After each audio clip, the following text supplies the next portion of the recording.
안녕하십니까, 강사 권우석입니다. 자, 컴1급 필기 2012년 3회 스프레드시트 일반 기출문제 풀이를 시작하겠습니다. 자, 첫 번째 문제 설명드리겠습니다. 자, 이 첫 번째 문제를 통해서 실습을 하면서 공부를 해야겠구나라는 그런 필요성에 대해서 제가 다시 한번 강조 말씀을 좀 드리겠습니다. 자, 이 문제가 과거에 출제가 되었습니다. 자, 2009년 이외에도 출제가 되었던 문제입니다. 자, 근데 과거에 출제가 되었을 때는 간단하게 나왔습니다. 자, 보세요. 실습을 하지 않는다 하더라도 풀 수 있도록 그렇게 나왔습니다. 자, A 첫 번째에서 B 다섯 번째. 그 다음 E 첫 번째에서 E 다섯 번째.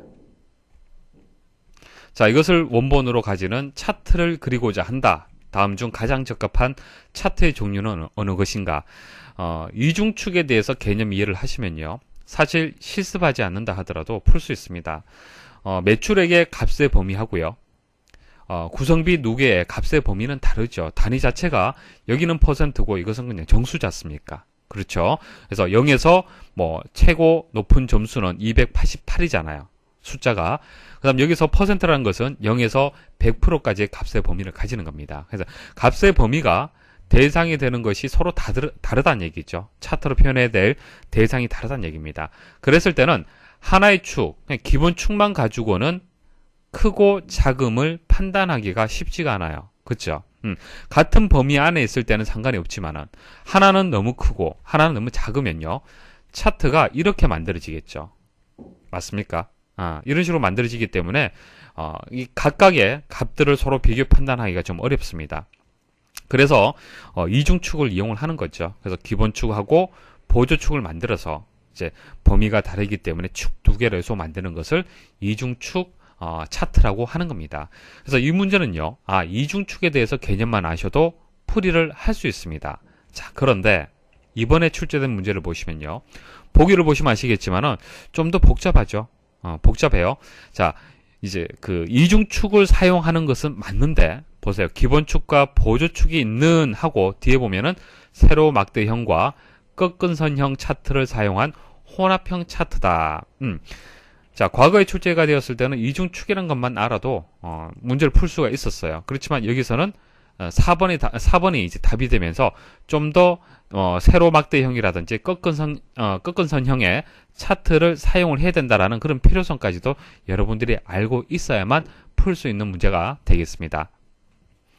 자, 차트를 문제와 동일하게 한번 만들어 보겠습니다. 자, 범위 선택하시고 키보드에서 컨트롤 키 누르시고 구성비까지 선택을 하겠습니다. 자, 삽입에 가서 일단 꺾은선형으로 해서 만들어 보겠습니다. 자, 만들면 어떻습니까? 자, 보세요.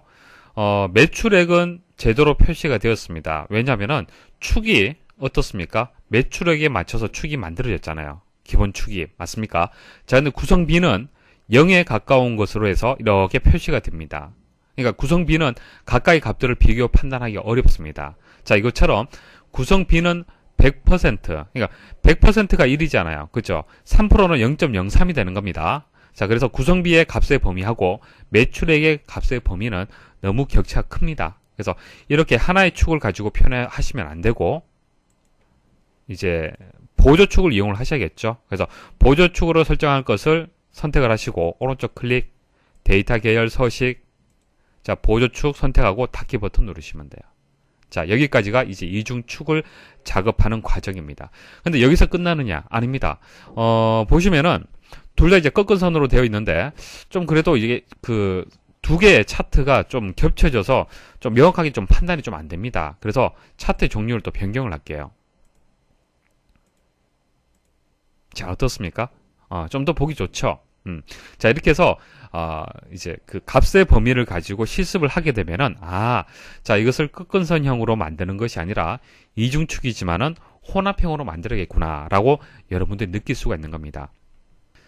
자, 그래서 과거에 출제되었던 문제에서 그냥 이해만 하고 지나갔을 때, 이것은 이중축이 맞다라고 해서 1번이 답이 맞다. 이렇게 넘어갈 수 있잖아요. 그죠? 이렇게 학습을 하신 분들은 응용되어서 나왔을 때 문제를 풀이를 못할 수도 있어요. 그런 것들을 좀 주의를 하셔야 됩니다. 아시겠습니까? 자, 그 다음 문제. 자, 찾기 관련된 문제가 되겠습니다. 자, 등호에서 수식이 이렇게 있고요. 그리고 입니다 해서 뒤에 물음표가 들어갔습니다. 그래서 별표하고요, 물음표하고 이렇게 입력되어 있는 데이터가 있을 겁니다. 이와 같이 곱셈, 수식이나 의문문을 이제 별표와 물음표의 기호를 이용하여 검색하고자 할 때 아래 그림 찾을 내용에 입력해야 할 올바른 방법은, 자, 이게 무슨 뜻이냐면은 와일드카드가 물음표하고 별표시잖아요. 그쵸? 와일드카드를 이용을 해서 우리가 원하는 데이터를 정확하게 동일한 데이터가 아니라 김하고 물음표를 하게 되면은 김으로 시작하는 두 자 이상의 문자, 자, 김하고 별표가 들어가면은 김으로 시작하는 문자, 이런 식으로 일부분의 데이터만 동일한 그런 데이터들을 검색을 할 수 있잖아요. 이게 와일드카드지 않습니까? 만능 문자. 그죠? 그래서 물음표하고 별표시는 이런 특수한 목적을 가지고 사용을 하고 있습니다. 찾기를 할 때. 자, 그런데 실제 수식에서 별표가 포함되어 있는 수식, 그리고 문자에서 물음표가 포함되어 있는 데이터, 이런 식으로 수식이라든지 의문문을 찾고자 할 때 실제 찾으려는 그 대상 자체가 별표라든지 물음표인 경우에는 어떻게 하느냐, 자, 그것을 묻는 겁니다. 자, 찾기 기능 한번 사용해 보겠습니다. 자, 여기 보시면은 홈에 가시면은 찾기, 편집에 가시면 찾기 및 선택이 있죠. 클릭하시고요, 찾기 누르시면 됩니다. 자, 옵션 버튼을 클릭을 했을 때, 또 클릭을 해제했을 때 화면은 다르죠. 누르시면 좀 더 상세한 설정을 할 수가 있습니다. 자, 기본 설정된 상태에서 자, 이제 만능 문자 한번 사용을 해볼게요. 와일드카드 한번 사용해 보겠습니다. 자, 김으로 시작하는 두 자 이상의 문자를 한번 찾아볼게요. 김하고 물음표 주시면 되겠죠. 자, 찾기 누르시면은 이동되는 걸 보시면은 김아무개하고 김아까지 데이터가 모두 찾아진다는 것을 알 수 있습니다. 자, 물음표는 자릿수를 뜻하는데 엑셀에서는 조금 달라요. 두 자 이상이라는 의미가 포함이 되어 있습니다. 두 자 이상. 자, 그리고 옵션 누르시면요. 자, 그럼 두 자, 김으로 시작한 두 자만 찾을 때는 어떻게 하느냐? 자, 전체 셀 내용 일치라는 것을 선택을 하시면 돼요. 그리고 다음 찾기 한번 눌러보십시오. 자, 눌러도 김아무개 쪽으로는 선택이 안 되죠. 아시겠습니까? 그래서 동일한 이제 뭐 두 자라든지 뭐 이런 식으로 사이즈까지 정확한 데이터를 찾고자 한다. 그때는 전체 셀 내용 일치를 선택을 하시면 됩니다. 자, 그리고 여기서 이제 얘기하고자 하는 것은, 그러면은 별표시라든지 물음표를 찾고자 할 때, 자, 이것을 포함이 되어 있는 데이터를 찾고자 할 때, 자, 여러분도 그냥 간단히 생각하게 되면은, 자, 별표시 입력하면은, 자, 이 데이터만 찾아질 것 같죠? 자, 한번 찾아볼게요. 어떻습니까? 자, 지금 이동되는 것을 잘 보십시오. 어떻게 이동되고 있습니까? 모든 데이터들을, 모든 셀들을 다 선택하게 되잖아요. 그렇죠? 찾게 되는 겁니다. 그러니까 이것은 만능 문자가 되기 때문에 만능 문자, 그러니까 모든 데이터들을 다 찾게 되는 거예요. 됐습니까? 자, 그러면 내가 원하는 A 곱하기 B의 의미를 가지고 있는 이 별 표시를 찾을 때는 어떻게 하느냐? 자, 앞에다가 물결 표시를 넣어 주십시오. 물결 표시는 키보드에서 보면 1번, 2번, 3번, 4번, 5번 이렇게 숫자가 쭉 입력되어 있죠. 자, 그 제일 왼쪽 한번 보십시오. ESC, 왼쪽 상단에 있는 ESC 키 아래쪽에 있습니다. 자, 다음 찾기 한번 눌러 보십시오. 이제서야 내가 원하는 데이터만 찾게 되는 거죠. 자, 물음표도 마찬가지입니다. 그냥 물음표만 입력하시면요, 입니까 해서 물음표가 들어있는 이 셀만 선택할 수 없어요.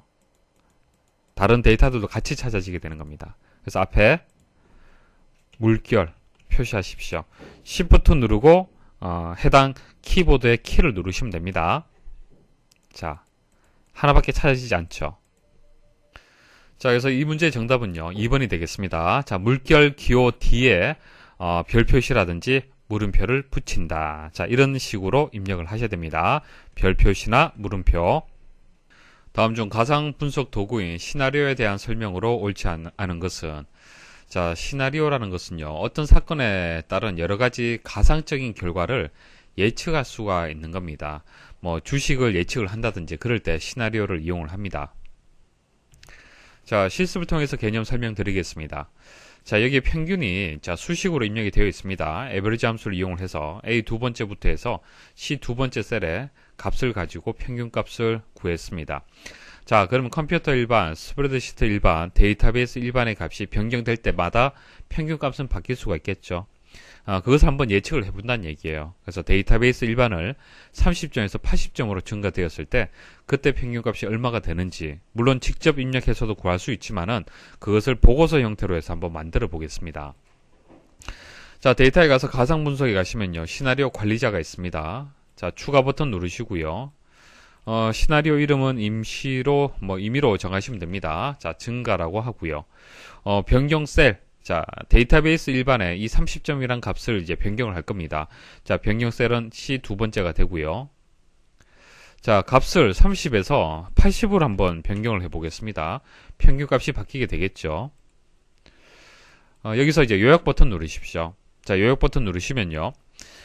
보고서가 이제 두 가지가 있는데, 시나리오 요약, 보고서를 한번 만들어 보겠습니다. 자, 결과 셀은 F 두 번째.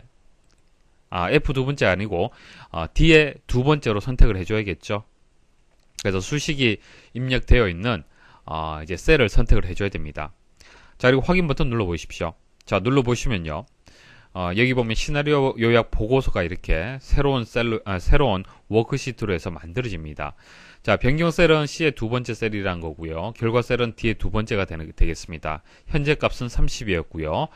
데이터베이스 일반 값이 30이었고 80으로 증가되었을 때 그때의 평균 값이 어떻게 바뀌는지를 예측할 수 있는 이제 보고서가 만들어졌습니다. 자, 보기 1번 보도록 하겠습니다. 시나리오 작성 시 변경 셀 상자에 하나의 참조 셀만 지정할 수 있다. 자, 이게 무슨 뜻이냐면은, 자, 조금 전에 만들었던 것을 한번 편집해 보겠습니다. 여기서 이제 데이터베이스 1번만 제가 선택을 했잖아요. 그죠? 셀 하나만 선택을 했는데요. 이렇게 하지 않고요. 여러 개의 셀을 지정을 할 수 있습니다. 그러니까 32개까지 셀을 지정을 할 수가 있어요.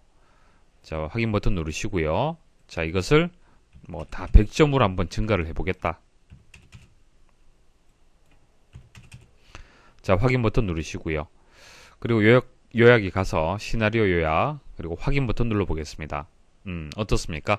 자, 각각의 셀에 대해서 증가되었을 때 그때 결과 셀이 어떻게 되는지 바로 보실 수가 있죠. 그래서 1번은 시나리오 작성 시 변경 셀 상자에 하나의 참조 셀만 지정할 수 있다고 얘기를 했는데 틀렸습니다. 틀렸어요. 옳지 않은 것을 찾기 때문에 1번이 이제 정답이 되는데 4번도 설명이 틀렸습니다. 자, 4번 한번 설명 드려볼게요. 자, 이런 얘기입니다. 시나리오 요약 보고서를 만드는 데는 결과 셀이 필요하지 않다라고 되어 있잖아요. 그죠? 자, 보세요. 여기서 결과 셀을 한번 지워보겠습니다. 자, 지우고요. 확인 버튼 한번 눌러볼게요. 자, 누르면은 실행은 됩니다. 자, 변경 셀에 따른 결과 셀이 나오지가 않아서 그렇지 실행은 됩니다. 자, 그런데 시나리오 요약 보고서라고 볼 수는 없잖아요. 그죠? 자, 변경 값에 따른 결과가 나와줘야만 그게 시나리오 요약 보고서가 되는 겁니다. 그래서 시나리오 요약 보고서를 만드는 데는 결과 셀이 필요하지 않다라는 말이 틀렸어요. 결과 셀을 입력하지 않는다 하더라도 실행은 되지만은 제대로 된 시나리오 요약 보고서는 만들어지지 않습니다. 자, 주의하시고요. 자, 추가로 하나 더 말씀을 드릴게요. 자, 여기서 시나리오 피벗 테이블 보고서 있죠. 자, 여기서 결과 셀을 한번 지워볼게요. 시나리오 요약 보고서에서는 결과 셀을 지워도 실행은 되었습니다. 근데 피벗 테이블 보고서에서는 실행 자체가 안 됩니다. 실행이 안 돼요. 자, 차이점을 기억을 좀 해주십시오. 자, 그래서 1번하고 4번이 다 이제 틀린 답이 되는 거예요. 자, 그 다음 2번 시나리오 보고서에서는 자동으로 계산을 다시 수행하지 않는다. 자, 무슨 뜻이냐면은, 자, 여기에다가 증가값을 많이 바꾸잖아요. 그죠? 70으로 바꿨어요. 엔터 입력을 했습니다. 그때 결과 셀이 자동으로 계산이 되느냐? 그렇지 않다는 얘기입니다. 자, 다시 계산을 하려면은 가상 분석에 가서 다시 요약 버튼 눌러서 실행을 해줘야 됩니다. 자, 그래서 맞는 설명이고요. 3번. 여러 시나리오를 비교하기 위해 시나리오를 한 페이지에 요약하는 보고서를 만들 수 있다. 자, 지금 제가 시나리오를 하나만 만들었잖아요. 그죠? 추가 한번 해보겠습니다. 자, 감소라는 시나리오 한번 만들어 볼게요. 자, 이것을 0으로 다 바꿔보겠습니다. 자, 확인 버튼 누르고요. 시나리오가 두 개죠. 이 상태에서 요약 버튼 눌러볼게요. 자, 그러면은 증가에 따른 감소에 따른 그때 값이 이렇게 표시가 되는 거예요. 자, 0으로 입력을 했기 때문에 이렇게 값이 표시가 된 겁니다. 자, 중요한 것은 여러 개의 시나리오를 하나의 보고서 형태로 해서 만들 수 있다는 것이 중요한 겁니다. 그래서 3번에 대한 설명은 맞습니다.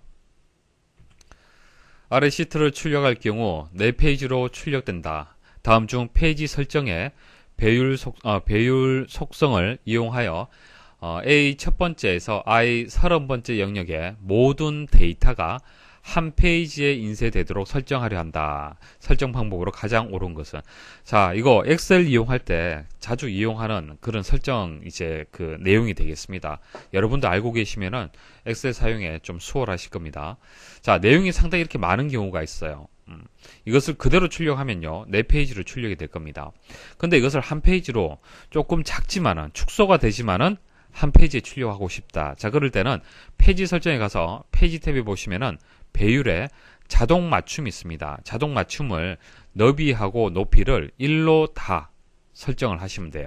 자, 그렇게 하게 되면은 한 장으로 출력이 됩니다. 자, 그래서 4번이 정답이 되겠습니다. 다음과 같이 A 두 번째에서 A 다섯 번째 범위의 글꼴을 11포인트 크기의 도둠으로 설정하는 매크로를 만들려고 한다.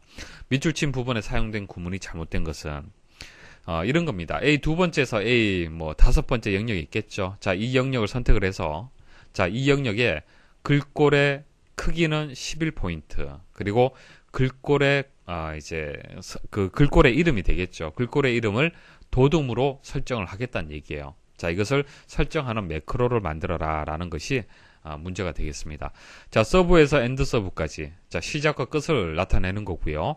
자, 이 안쪽에 있는 그 어떤 처리문들이 중요하겠습니다. 자, 이것은 암기하실 필요는 없고요. 읽어보시면은, 해석을 하시면은 충분히 이해가 될 겁니다. 자, 레인지 같은 경우에는 범위를 뜻하는 겁니다. A 두 번째에서 A 다섯 번째 범위. 자, 그런 의미가 있습니다. 자, 범위를 뜻하는 거고요. 셀렉트는 뭡니까? 말 그대로 선택이죠. 그러니까 이 범위를 선택했다라는 그런 뜻이 되는 겁니다. A 두 번째에서 A 다섯 번째 영역을 선택을 한 상태가 되는 거고요. 자, 중요한 것은 with and with입니다. with and with. 이거 잘 이해를 하셔야 돼요. 자, with and with문은요, 개체 이름 중복 입력하는 것을 생략할 수가 있는데, 자, 이게 무슨 뜻이냐면은 이런 겁니다. 자, 아래쪽 한번 보도록 하죠. 그 어떤 영역에 대해서 그 폰트의 이름을 이렇게 바꾸잖아요. 그죠? 바꾸려면요, 폰트.name 이렇게 해서는 안 됩니다. 셀렉션 해서 폰트.name이라고 해야만 선택된 그 영역에 대한 폰트의 이름을 이렇게 바꿔줘라 라고 이해가 되는 거예요. 무슨 말인지 아시겠습니까? 그러니까 폰트의 이름을 바꾼다는 것이 어떤 영역이 지정이 되어 있어야만 가능한 거잖아요. 그렇죠? 자, 그것처럼 뭐뭐점 해서 마지막에 이 값을 바꾸는 거지만은, name이라는 값을 바꾸는 거지만은 앞에 이런 개체 이름들이 반드시 입력이 되어 있어야 됩니다. 하지만 이런 것을 계속 반복해서 나왔을 때는 입력하게 되면 불편하잖아요. 그죠? 이것을 생략할 수가 있어요. 중복되는 것을 생략할 수 있습니다. 그게 with and with 문이에요. 그래서 with and with 문은요, with 다음에 개체가 입력이 됩니다. 그러니까 반복해서 입력되는 이 부분을 with 다음에다가 입력을 해주는 겁니다. 그 다음 점 속성 입력을 해주면 되는 거예요. 그래서 뒤에 점 name, 점 size 이렇게 해서 입력을 해서 이 부분이 반복해서 입력되지 않도록 생략을 할 수 있습니다. 좀 더 입력하는 속도가 빨라지겠죠. 이렇게 입력을 하면은. 그래서 이 부분이 금방 말씀드렸던 이 내용이 되겠습니다. 자, 그런데 다른 점이 있죠. 밑줄 친 부분 중에서 잘못된 부분이 타입입니다. 타입이 아니고요. 이것은 name을 입력을 해줘야 돼요. 그래서 여기서 정답은 3번 타입이 되겠습니다. name으로 바꿔줘야만 제대로 실행이 됩니다. 다음 중 매크로를 작성하고 사용하는 방법에 대한 설명으로 옳지 않은 것은, 자, 1번 Ctrl Shift F8번을 눌러 매크로를 실행할 수도 있으며, 자, ESC 키를 눌러서 매크로 실행을 중단할 수 있다. 자, 매크로를 실행할 때요, Ctrl Shift F8번 한번 눌러 보십시오. 아무 변화 없습니다. 개발 도구에 가서 매크로에 가서 여기서 매크로를 선택을 하고 실행 버튼 누르시는 것이 가장 기본적인 방법이 되는 겁니다. 혹은 각각의 매크로를 기록을 할 때, 매크로를 만들 때 단축키 입력할 수 있죠. 바로가기 키. 바로가기 키를 이용을 하거나 아니면은 매크로 대화 상자에서 선택을 하고 실행 버튼을 누르셔야 됩니다. 그래서 1번에 대한 설명이 틀렸습니다. 2번. 자, 정답 일단 1번이 되고요. 나머지 맞는 보기도 설명을 드리겠습니다. 자, 2번. 매크로를 시작하는 위치에 상관없이 항상 정해진 위치에서 시작하려면 절대 참조를 사용해야 한다. 매크로를 기록을 할 때, 이제 절대 참조를 할 수도 있고요. 상대 참조로 기록할 수도 있습니다. 일단 절대 참조를 먼저 보여드릴게요. 자, 매크로 기록 누르시고요. 자, 매크로 3입니다. 이름, 바로가기 키는 별도로 입력하지 않겠습니다. 자, 일단 시작을 하고요. 자, 엔터라고 입력을 해서 A 두 번째 셀로 이동을 하는 매크로를 지금 만들었습니다. 자, 기록 중지 누르시고요. 자, 그럼 매크로 한번 실행을 해볼게요. 자, 현재 위치에 상관없이 자, 절대 참조를 할 수 있도록 지금 제가 설정을 한 겁니다. 자, 현재 여기 있죠. 자, 매크로 3을 실행을 해보겠습니다. 어떻게 되었습니까? 자, A 두 번째 셀로 이동이 되었죠. 자, 매크로 3을 한번 열어보시면은 자, 편집에 가서 보시면요. A 두 번째 셀이라고 해서 그 셀의 위치가 정해졌죠. 절대 참조가 된다는 것을 알 수가 있습니다. 자, 만일 상대 참조로 기록을 하잖아요. 상대 참조로 선택을 하시고 여기서 매크로 기록 누르시고요. 자, 매크로 4가 되겠습니다. 자, 엔터 입력을 하고 중지를 해볼게요. 자, 상대 참조라는 것은 현재 셀의 위치에 따라서 달라진다는 얘기입니다. 자, 셀의 위치를 여기 두고요. 매크로 한번 실행을 해보겠습니다. 자, 실행을 하면 A 두 번째로 이동하는 것이 아니라 조금 전 선택을 했던 셀에서 아래쪽으로 상대 참조가 된다는 것을 알 수가 있습니다. 자, 그래서 2번에 대한 설명은 맞다는 얘기죠. 매크로를 시작하는 위치에 상관없이 항상 정해진 위치에서 시작하려면 절대 참조 사용해야 된다. 맞는 얘기입니다. 자, 3번. 기록된 매크로는 바로가기 키를 지정할 수 있으며 엑셀 고유의 바로가기 키와 중복될 경우 매크로에 지정된 바로가기 키가 우선한다. 자, 엑셀에 있는 바로가기 키가 있습니다. 엑셀에서 제공하고 있는 기본적인 바로가기 키가 있고 매크로로 지정한 여러분들이 지정한 바로가기 키가 중복이 된다라면은 매크로의 바로가기 키가 우선한다는 거. 자, 이거 여러분들 꼭 기억하셔야겠죠. 그래서 3번도 맞는 설명이 되겠습니다. 자, 4번. 매크로 이름을 오토 오픈. 자, 오토 오픈으로 지정하면 기록된 매크로가 파일을 열 때마다 자동으로 실행된다. 자, 이게 무슨 뜻인지 설명드릴게요. 자, 제가 매크로를 이름을 문제에 나온 것처럼 그대로 만들었습니다. 오토 언더바 오픈이라고 해서 매크로를 하나 만들었습니다. 자, 이 매크로는요. 메시지 박스를 이용을 해서 실행이라는 문자를 화면에서 볼 수 있도록 메시지 박스를 볼 수 있도록 그렇게 하나 만들었습니다. 자, 보통 우리는 이것을 실행을 하면요. 실행이라는 이런 메시지 박스를 볼 수가 있잖아요. 그렇죠? 자, 그런데 오토 오픈이라고 이름을 주게 되면은 파일이 열리게 되면은 그때 바로 실행이 된다는 얘기입니다. 자, 제가 시스 파일을 다시 한번 열어보겠습니다. 조금 전처럼 이제 그 문제에 나온 것처럼 오토 오픈이라는 이름으로 해서 만든 매크로가 좀 포함된 파일을 지금 여는 겁니다. 자, 열기 버튼 누르게 되면은 보안 경고가 나오죠. 자, 매크로를 사용할 수 없도록 설정을 했습니다. 그리고 옵션 버튼 눌러서 매크로를 사용하기 위해서는 이 콘텐츠 사용 이거 선택을 하셔야 됩니다. 자, 선택을 하게 되면은 바로 매크로가 실행이 되는 거예요. 무슨 뜻인지 아시겠습니까? 파일을 그냥 열었잖아요. 그렇죠? 파일을 열게 되면은 다른 매크로는 실행이 되지 않지만은 오토 오픈이라는 이름으로 많이 만들었으면은 그것은 파일이 열리면서 자동으로 실행이 된다는 얘기입니다. 아시겠죠? 자, 그래서 이런 경고창, 조금 전에 보셨던 매크로를 어떻게 포함을 할 거냐 말 거냐는 이런 창들이 상당히 중요해요. 자, 오토 오픈이라는 이름으로 해서 매크로를 만일 일정한 파일, 특수한 파일들을 지운다. 삭제를 한다든지 이동을 한다든지 그런 식으로 바이러스 형태로 해서 만들 수도 있는 거예요. 매크로를 이용을 해서. 그러면 그 파일을 열게 되면 자동으로 실행이 된다고 한번 생각을 해보십시오. 여러분들이 의도하지 않은 그런 결과가 만들어질 수가 있겠죠. 그래서 매크로가 이제 편리한 점도 있지만은 바이러스로 악용될 수도 있는 그런 문제가 있습니다. 그래서 4번에 대한 설명이 맞고요. 1번이 정답이 되겠습니다. 다음 프로시저는 C 첫 번째에서 C 20번째 영역에 있는 절대값이 0.5보다 작은 숫자를 모두 0으로 설정하는 그런 이제 프로시저가 되겠습니다. 그래서 A에서 D 부분이 이렇게 비워져 있잖아요. 그렇죠? 자, 이것을 채우는 문제가 되겠습니다. 자, 일단 이런 문제가 나오면요, 여러분도 스스로 고민을 해보셔야 됩니다. 해설 강의를 들으시면 이해가 되는 것은 당연하죠. 자, 여러분도 스스로 문제를 풀이하시고 혹시 좀 풀이가 안 되는 부분이 있느냐, 그런 것을 한번 점검을 해 보셔야 됩니다. 자, 지금 설명드리는 것은 여러분들 스스로 고민하고 듣는다 생각을 하고 제가 설명을 드리겠습니다. 자, 일단 문제를 이해를 하셔야겠죠. 자, 이 프로시저는요, C 첫 번째에서 C 20번째 영역에 대한 그런 작업이 되겠습니다. 자, 작업할 내용은요, 데이터가 절대값이 0.5보다 작은 숫자를 모두 0으로 설정하는 거예요. 자, 만일 데이터가 C 첫 번째부터 해서 C 20번째 데이터가 이렇게 입력이 되어 있다고 가정을 할게요. 문제 조건에 만족하는 것은 여기서 여기까지가 되겠네요. 그렇죠? 나머지는 그대로 두고 0.5보다, 절대값이 0.5보다 작은 경우에는 1로 바꿔주란 얘기입니다. 자, 한번 실행을 해보겠습니다. 자, to0라는 자, 매크로를 실행을 할 겁니다. 자, 실행을 해볼게요. 자, 어떻게 되었습니까? 조건에 만족하는 것이 전부 0으로 바뀌게 되었습니다. 자, 어떤 프로시저인지 이해는 하시겠죠?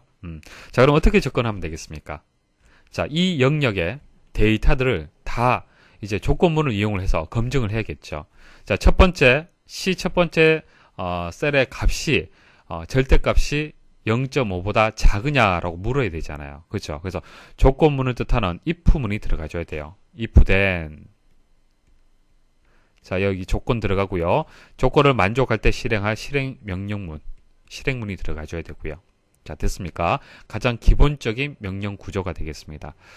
자, 그런데 하나의 데이터만 비교 판단하는 것이 아니고 총 20개의 셀을 비교 판단해야 되는 겁니다. 그래서 이 if문을 for문을 이용을 해서, 자, for next 문을 이용을 해서 총 1에서 20까지 20번을 비교 판단을 해줘야 돼요.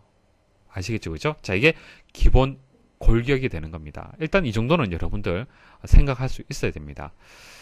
자, 이 기본 골격을 가지고 찾을 수 있는 것이 A가 되겠습니다. 자, next 문이 들어왔기 때문에 이제 for문 자연스럽게 찾을 수 있어야 되고요. 자, 반복 변수는 카운트가 되겠습니다. to 해서 1에서 20까지 반복을 해라. 자, 여기 보시면은 set이 들어갔는데 set은 set문은 변수의 개체를 참조하도록 할당하는 거죠. 한마디로 개체 변수를 만드는 겁니다. 개체 변수. 자, 셀에 여기서는 이제 셀이 이제 개체 변수가 될 겁니다. 중요한 것은 셀이 되는 거죠.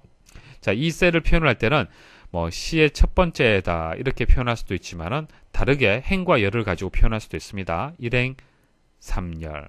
자, C 두 번째는 2행 3열. 자, C 세 번째는 3행 3열. 이런 식으로 표현할 수가 있죠. 그래서 셀을 선택하는 방법이 레인지를 이용하는 방법과 셀스를 이용하는 방법이 있습니다. 자, 레인지는 셀의 주소. 자, 그다음 행열을 이용하는 경우에는 셀스를 이용하시면 돼요. 자, 그래서 CUR 그 셀의 이름이 되겠습니다. 자, 개체 변수의 이름이 되겠습니다. 이 개체 변수를 이용을 해서 아래쪽에 if문을 이용을 했잖아요. 그렇죠? 자, then 하고 이렇게 명령문이 들어갔습니다. 자, 이게 조건이 될 거고요. 자, if문이 나왔죠. 자, 그다음 명령문이 되겠습니다. 자, 실행문이 되는 거죠. 근데 조건에서 보시면은 0.5보다 작은 숫자. 자, 이 변수에서 value 값이 0.5보다 작으냐라고 조건이 들어갔는데 D 부분에 들어갈 것이 어떤 것이 들어가줘야겠습니까? 절대값이라고 얘기를 했기 때문에 절대값으로 바꿔주셔야 돼요. 자, 절대값을 뜻하는 영문자 앞부분 세 문자를 가지고 오시면 됩니다. ABS 됐죠, 그죠? 그래서 D도 쉽게 찾을 수가 있을 겁니다. 그래서 뭐 그 CUR 그 셀의 그 개체 변수를 이제 정의를 할 때 B하고 C가 어떤 값을 가질 거냐 이것을 여러분들 판단할 수 있어야 되는데, 자, 한번 생각을 해보십시오. 이 셀의 값이 바뀌는데, 자, 괄호로 해서 쉼표로 해서 첫 번째는 카운트가 들어갔어요. 자, 보세요. 카운트는 첫 번째는 1값, 그 다음 2, 3, 4, 5, 6 이런 식으로 일찍 증가되잖아요. 그죠? 그래서 첫 번째 반복할 때는 1이 될 거고요. 그 다음 반복할 때는 2가 될 거고요. 그 다음 반복할 때 3 해서 최종적으로 20이란 값을 가질 겁니다. 자, 그때마다 카운트의 값이 바뀜에 따라서 자, 이 개체 변수의 속성값도 바뀌는 거죠. 셀의 위치 값도 바뀌는 겁니다. 그래서 첫 번째 셀은 1행 3열이 되는 거고요. 맞죠? 그 다음 2행 3열이 되는 거고 3행 3열이라는 것을 우리가 알 수가 있는 거예요. 이렇게 계속 셀의 위치 값이 바뀌어줘야만 아래쪽 if문에서 조건에 따른 결과가 제대로 나올 거 아닙니까? 맞습니까? 그래서 셀을 선택을 할 때 주소를 선택하는 것이 아니라 심표 형태로서 행과 열을 가지고 선택을 하기 때문에 셀스가 들어가줘야 돼요. 여기. 자, 그리고 C에는 이것은 1행 3열, 2행 3열, 3행 3열, 4행 3열, 5행 3열 항상 3이 고정되잖아요. 그쵸? 자, 앞부분은 카운트로 자, 변수값을 줘야 되지만은 뒤에는 상수값을 주시면 돼요. 자, 이렇게 해서 이제 프로시저를 완성할 수 있습니다. 자, for문, for next문 들어가고요. 카운트 변수를 이용해서 반복하는 겁니다. 자, 반복하는데 if문, 이 조건을 비교 판단하고 싶어 하는 것이죠. 자, 이 조건을 만족하면은 자, ABS로 묶어줬고요. 절대값이 0.5보다 작으면은 된 이하가 수행이 되겠죠. 값을 0으로 바꿔줘라. 그리고 CUR 셀에 그 변수, 개체 변수는 정의할 때 시트 1에서 셀을 지정을 하는데 카운트의 값 이게 행이 되는 거죠. 첫 번째는 1이 되고 그 다음 1행 3열, 2행 3열, 3행 3열 이런 식으로 포문이 반복할 때마다 셀의 위치 값이 바뀌게 되는 겁니다. 그 위치 값을 가지고 if문에서 또 조건 판단하고 값을 변경을 할 거냐 말 거냐 판단을 하는 겁니다. 자, 그래서 정답은 4번이 되겠습니다. 자, A는 for, 그 다음 B는 sales, 그 다음 3이 들어가줘야겠죠. C에는 3, 그리고 여기는 ABS. 다음 그림과 같이 B 두 번째에서 B 다섯 번째 영역에 데이터 유효성 검사를 설정하였을 때 입력할 수 없는 값은 뭐 쉬운 문제입니다. 어려운 문제는 아닌데요. 데이터 유효성 검사는요. 자, 데이터에 가서 데이터 도구, 데이터 유효 검사가 있습니다. 자, 뭐 하나 간단하게 한번 해보겠습니다. 자, 이 위치에 자, 데이터에 가시면은 데이터 도구에 데이터 유효성 검사를 할 수가 있습니다. 자, 클릭하시면요. 자, 문제하고 동일하게 한번 설정을 해볼게요. 자, 정수로 하고요. 최소값은 10, 최대값은 20이라고 설정을 하겠습니다. 자, 이렇게 설정이 되어 있으면요. 범위 안에 있는 최소값하고 최대값 사이에 있는 데이터는 입력할 수 있는데 30이라는 값의 범위를 벗어나는 숫자는요. 입력할 수 없습니다. 자, 20은 입력 가능하죠. 왜? 최대값이 20까지 설정을 했기 때문에 그렇습니다. 자, 이게 데이터 유효성 검사예요. 자, 그래서 입력할 수 없는 값은 최소값 10에서 20 사이에 있는 데이터를 벗어나는 경우. 자, 0 같은 숫자가 여기서는 정답이 되겠습니다. 다음 중 엑셀의 작업 환경 설정을 위한 엑셀 옵션의 각 메뉴에 대한 설명으로 설명 중 옳지 않은 것은 자, 설명 잘 들으십시오. 내용이 조금 어려운데요. 자, 1번 한번 보도록 하죠. 엑셀 옵션에서 기본 설정에서 엑셀에서 가장 많이 사용하는 옵션 그 중에서 실시간 미리 보기 사용을 선택하면 선택사항을 커서로 가리킬 때 해당 기능이 문서에 어떻게 영향을 주는지 결과를 미리 보여준다. 자, 엑셀 옵션은 여기 있죠. 리본 메뉴 누르시고 엑셀 옵션 누르시고 엑셀 옵션에서 기본 설정이라고 했습니다. 자, 기본 설정에서 엑셀에서 가장 많이 사용하는 옵션 여기서 실시간 미리 보기 사용 이 부분이 지금 체크가 되어 있는데 체크가 되어 있을 때와 되어 있지 않은 차이점 설명을 드리겠습니다.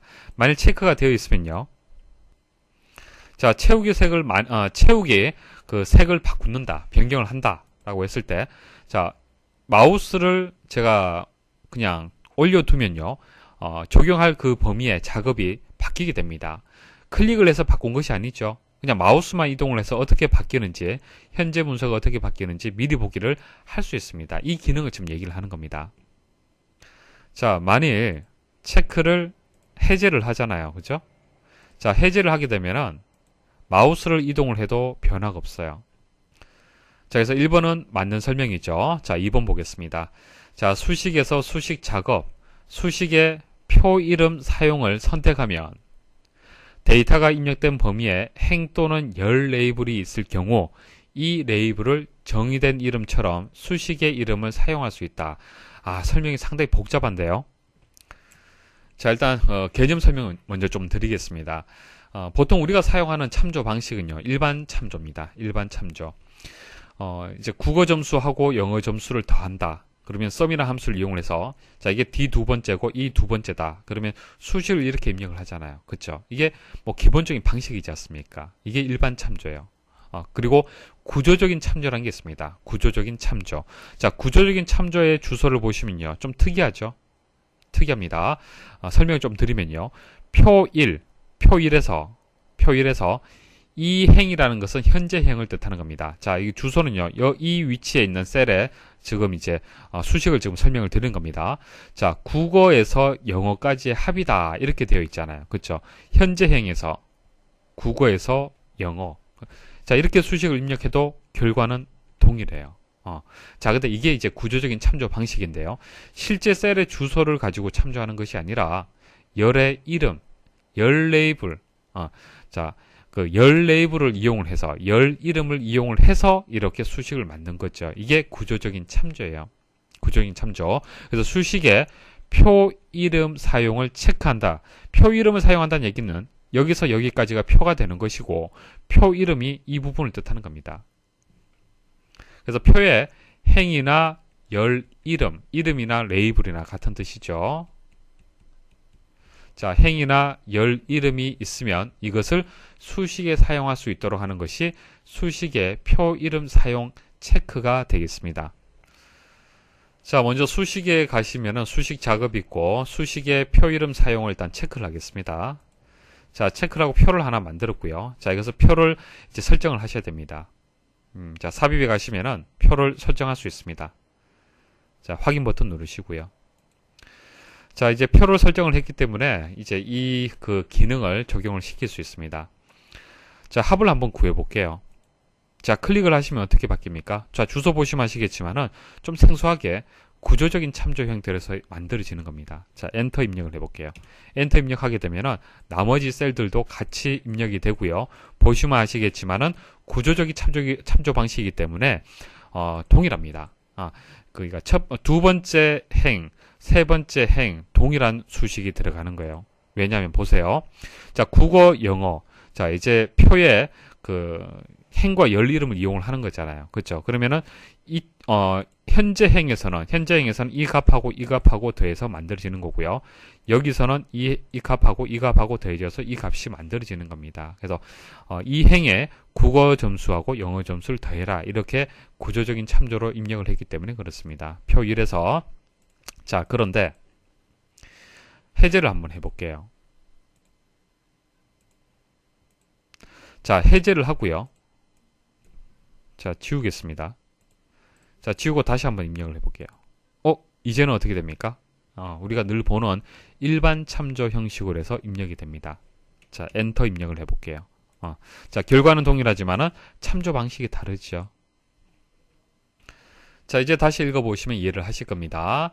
자, 수식의 표 이름 사용을 선택하면 데이터가 입력된 범위에 행 또는 열 레이블이 있을 경우, 자, 행 이름이나 열 이름이 있을 경우, 자, 이 레이블을 정의된 이름처럼 수식의 이름으로 사용할 수 있다. 자, 수식의 이름으로 사용할 수 있다. 결과적으로 체크를 하게 되면은 수식의 이름으로 사용할 수 있다는 얘기예요. 이게 구조적인 참조가 되는 겁니다. 2번은 맞는 설명이에요. 3번. 자, 통합 문서 저장에서 다음 형식으로 파일 저장해서 통합 문서의 저장 파일 형식을 지정할 수 있다.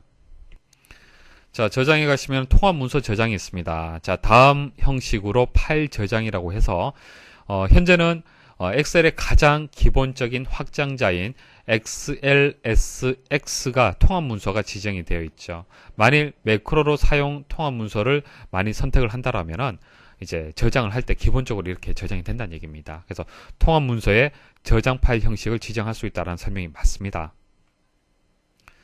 자, 정답은 4번인데요. 자, 고급에서 이 통합 문서의 계산 대상에서 다른 문서에 대한 링크 업데이트를 선택하면 워크시트와 연결된 외부 문서에 포함된 결과값의 복사본을 저장한다. 자, 이게 무슨 뜻이냐면은 보세요. 이런 얘기입니다. 다른 문서에 대한 링크 업데이트를 많이 선택을 하면요.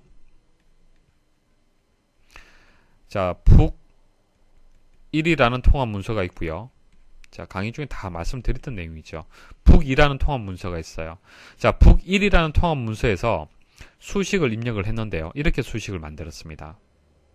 자, 이것은 북2에서 참조를 하는 수식이 되는 거죠. 참조하는 수식. 맞습니까?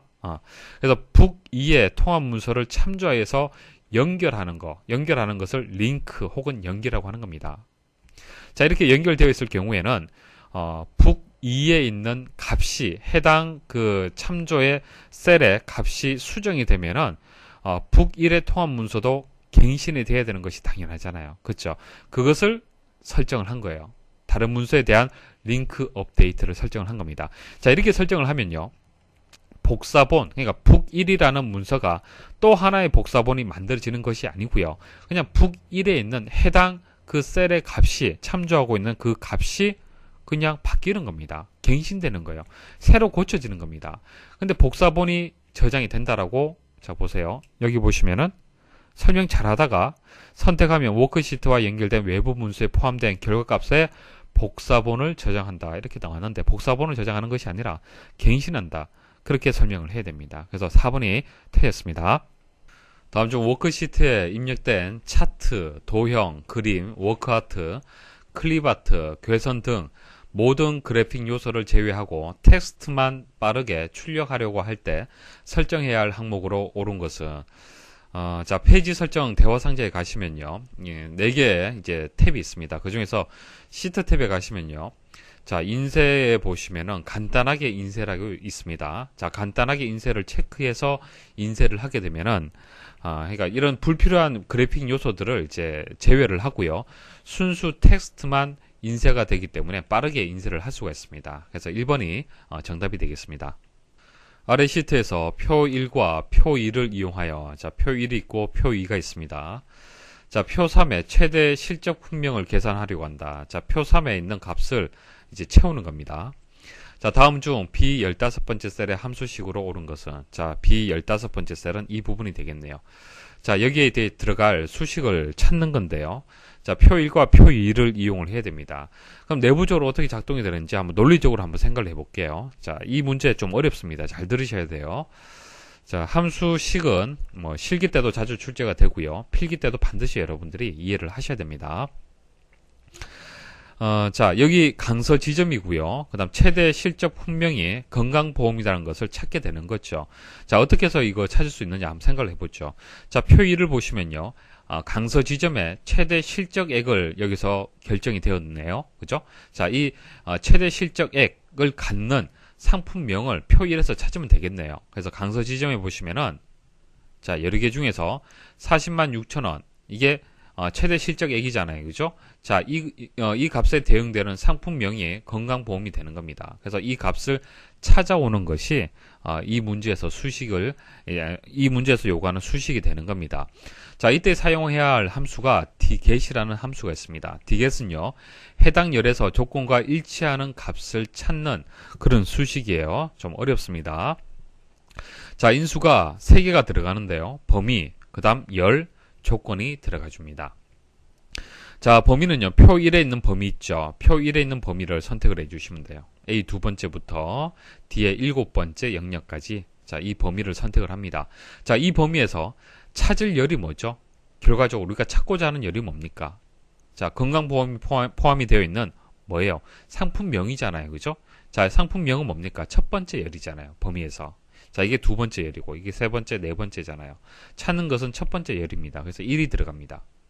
자, 그러면은 첫 번째 열에서 찾는데 조건이 들어가 줘야겠죠. 조건 들어가 줘야 됩니다. 자, B의 10번째부터 해서, 자, B의 10번째부터, 자, B의 11번째. 자, 조건이 들어갔어요. 이 조건이 무슨 뜻이에요?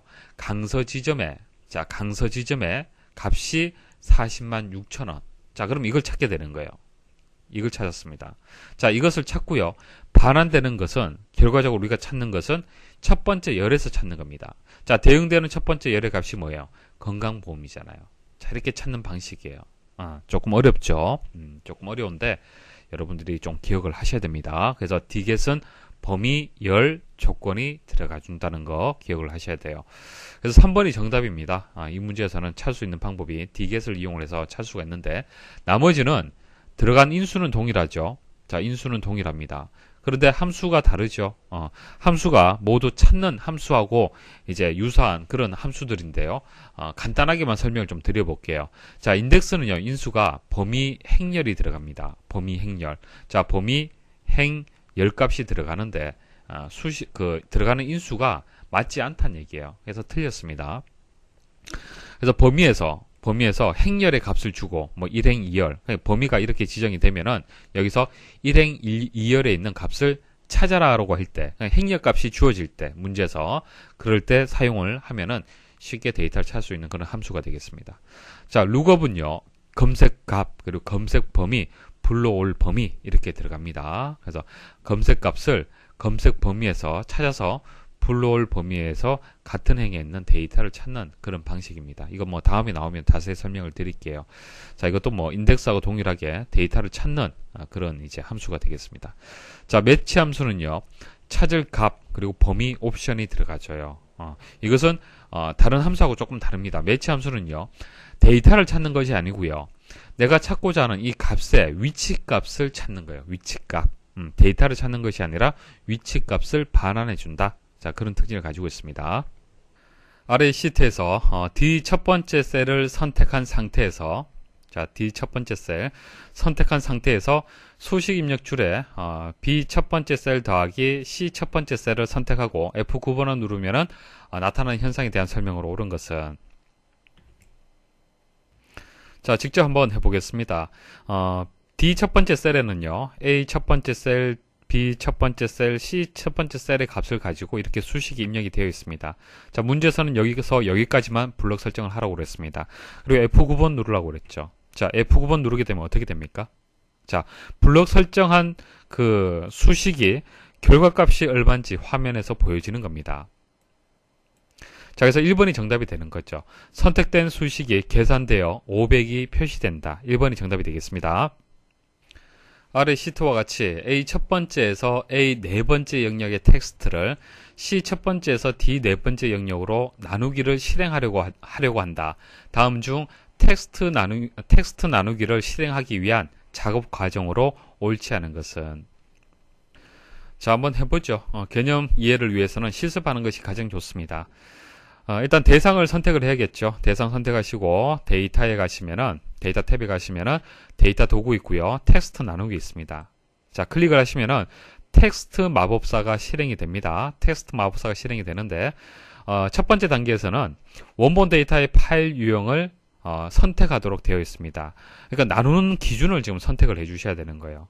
만약 구분 기호라면은 뭐 탭이라든지 세미콜론이라든지 쉼표, 공백, 기타 어떤 구분 기호가 있을 경우에는 가능하지만은 지금 보기에 나와 있는 이 문제는요, 자, 성과 이름을 분리를 하는 거지 않습니까? 성과 이름을 분리하기 때문에 성은 한자, 이름은 두자로 되어 있습니다. 그래서 간격, 너비가 일정한 것을 가지고 이제 텍스트를 나누기를 해야 됩니다. 그래서 너비가 일정함, 이것을 선택을 하셔야 돼요. 자, 다음 버튼 누르시고요.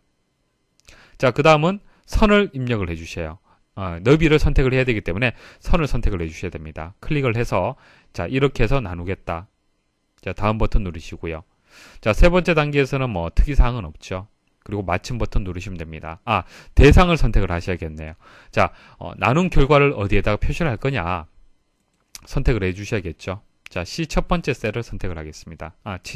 C의 첫 번째 셀을 선택을 하시고, 여기서 시작할 위치를 선택을 하시면은, 이 부분에 나눈 결과를 보실 수가 있습니다. 자, 마침 버튼 누르시면은 문제에 나와 있는 것처럼 동일하게 만들어졌습니다. 자, 이제는 답을 찾을 수가 있겠죠. 자, 텍스트 마법사 3단계 중에서 첫 번째 단계에서 너비가 일정함을 선택한다. 맞죠? 자, 그 다음 2번 텍스트 마법사 3단계 중 2단계에서 구분 기호 중 탭을 선택한다. 이건 아니죠. 자, 구분 기호로 분리되어 있지 않기 때문에 이 메뉴는 없습니다. 자, 3번 필드의 너비를 지정하기 위해 첫 글자 다음 위치에 마우스로 클릭한다. 자, 조금 전 보여드린 것처럼 첫 글자 다음에 이렇게 구분을 주셔야 됩니다. 자, 4번 텍스트 마법사 3단계 중 3단계에서 대상을 C 첫 번째 셀로 한다. C 첫 번째 셀. 자, 보여드렸었죠. 그래서 정답이 2번이 되겠습니다. 다음은 엑셀의 차트 기능을 설명한 것이다. A에서 C에 들어갈 내용을 순서대로 나열한 것은, 자, 실습을 하면서 보여드리겠습니다. 자, 보통 우리가 차트를 만들 때 범위 선택을 하고요. 자, 삽입에 가서 차트를 선택하도록 되어 있습니다. 자, 이렇게 하지 않고요. 간단하게 차트 만드는 방법은 단축키인 F11번 키를 누르시면 됩니다. 범위 선택을 하시고 F11번 키 한번 눌러 보십시오. 자, F11번 키를 누르시면요. 간단한 차트가 여기 보시면 차트 3이라고 해서 새로운 시트로 해서 만들어지죠. 차트 시트로 해서 새롭게 만들어지는 겁니다. 그러니까 같은 시트의 차트가 이런 식으로 만들어지는 것이 아니라 별도 시트의 차트만 만들어지는 겁니다. 자, 그리고 묶은 세로 막대형으로 기본적으로 만들어집니다. 자, 다시 한번 읽어보겠습니다. 자, 차트를 작성하기 위해서는 원본 데이터를 선택한 후 F11번 키를 누르면 B에 자동으로 차트가 생성되며, 자, B에 들어갈 것은 새로운 차트 시트, 새로운 시트가 되는 겁니다. 자, 새로운 차트 시트가 이제 정답이 되고요. 그리고 별도로 생성하지 않았을 경우, 별도로 설정하지 않았을 경우에 기본 차트는 묶은 세로 막대가 된다. 그래서 11번 키, F11번 키가 되고 새로운 차트 시트에서 만들어지고 묶은 세로 막대형이다. 자, 이것을 기억을 하시면 되겠습니다. A 첫 번째 셀의 값, 자, tr-a-80을 B 첫 번째 셀에 tr-a80으로 바꾸어 표시하고자 할 때 다음 수식 중 옳지 않은 결과가 나오는 것은, 자, 어떤 점이 다릅니까? 여기 보면 하이픈 있죠. 하이픈이 여기는 빠졌죠. 하이픈을 제거를 하면 되겠네요. 그죠? 제거를 해서, 자, 이 값을 만들어주면 되는데, 여러 가지 방법이 있습니다. 여러 가지 방법이 있는데, 하나하나 살펴보도록 하겠습니다. 자, replace라는 함수가 있습니다. 자, 이것은 변환한다, 대체한다, 그런 뜻이 있습니다. 그래서 텍스트의 일부를 다른 텍스트로 변환할 때 사용하는 함수가 되겠습니다. 자, 들어가는 인수를 보시면요.